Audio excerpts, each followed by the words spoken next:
13th of January today, and I'm just having a little look at an interesting trial that we did last year. I'm just at the edge of the field at the moment. There's a bit of overlap happened here from the headland and crossing over where we've drilled up the field. So this part was drilled with the farm standard. So it was a bean crop before. It was straw harrowed perhaps 3-4 times just to even the beans out and take them out and get any volunteers, black grass and weeds and everything to grow. And you can see we haven't got very deep tram lines or anything like that. They're all very nice and shallow because we haven't cultivated the soil. We've just been with the straw harrow, creating about sort of 2-3 centimeters of tilth over the field. As I say, we're on the headland here. All the water comes down this way, so it sits quite sort of wet down this end.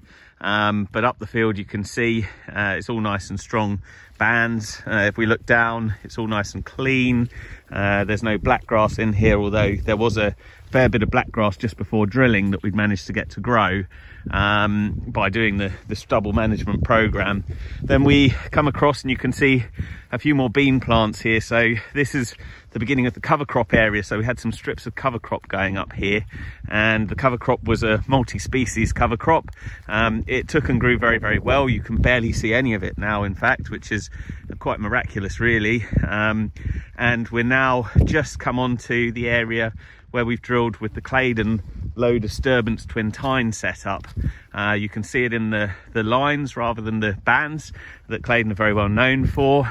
So this is just a swap over kit. You literally take the C tine off with the A-Blade and you replace it with a twin tine. And this area would have just had a cutting disc rather than the leading tine in place. It's not as strong as the traditional, but you can see up the field it has all taken, the rows are all there, but it doesn't look quite as strong as the standard tine setup.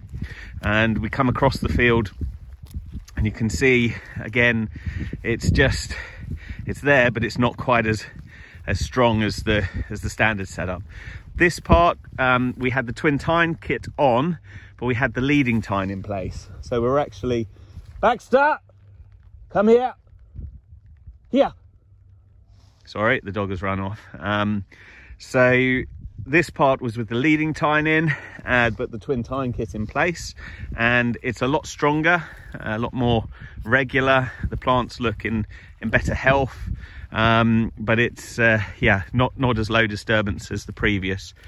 And we're then back onto the standard leading tine and A-Blade, but into the cover crop, which again looks very strong, very nice. Again, all the way through, a nice thick band of crop. And continuing on with the leading tine in place, standard A-Blade, standard Claydon setup. This was drilled with the trail drill, so it had the cutting disc in front of the leading tine, and then the leading tine following, and the A-Blade following that.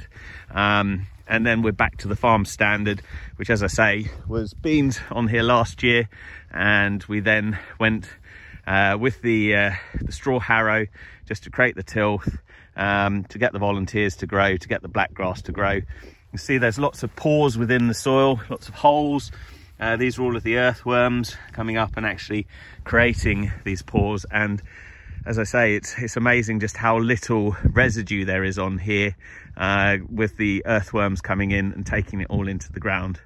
So 13th of January today, we'll be tracking this coming through the year. Thank you for watching, and thank you for coming back, Baxter.